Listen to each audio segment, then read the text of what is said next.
In other words, taking back their slaves.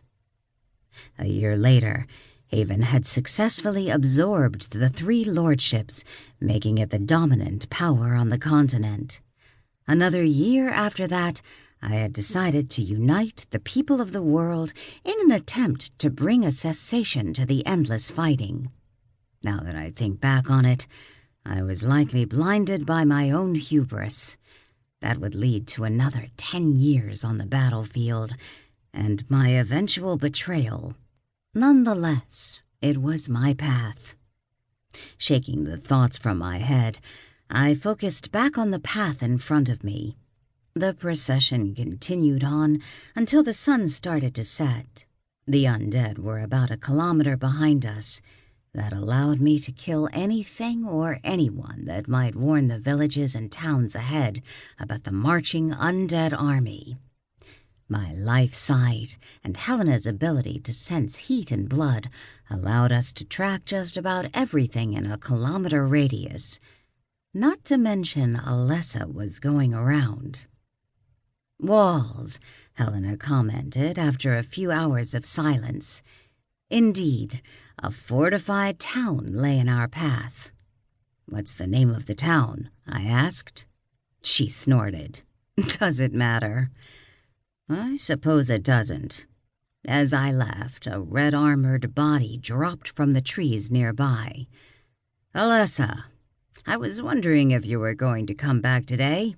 "Was catching monsters and got carried away.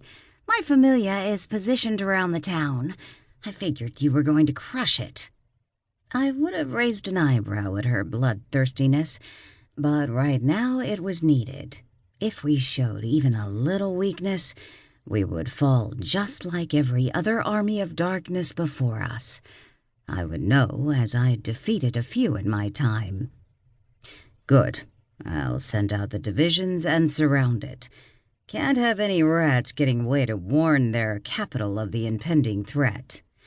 Not yet, at least. Sometimes a little panic helps sow the seeds of chaos when an army is invading." With a mental command, the undead army moved forward, first catching up with us, then moving past us toward the walled town. Once they were largely in position, I drew Promise Bringer and pointed it at the sky above the town.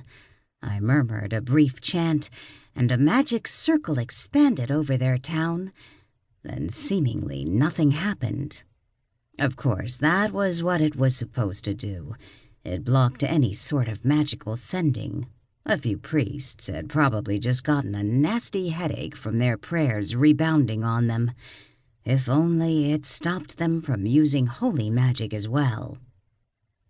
"Time for a little mayhem?" I asked, looking at the 2 girls. They both showed off their fangs before turning into shadows and shooting into the night. Looking at the city, I contemplated how to start the night off.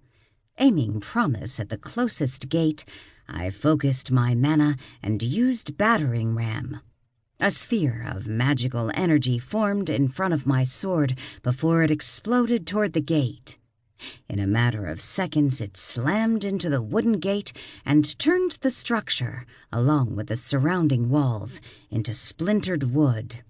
In total, I must have removed about 50 meters of the wall with a single spell.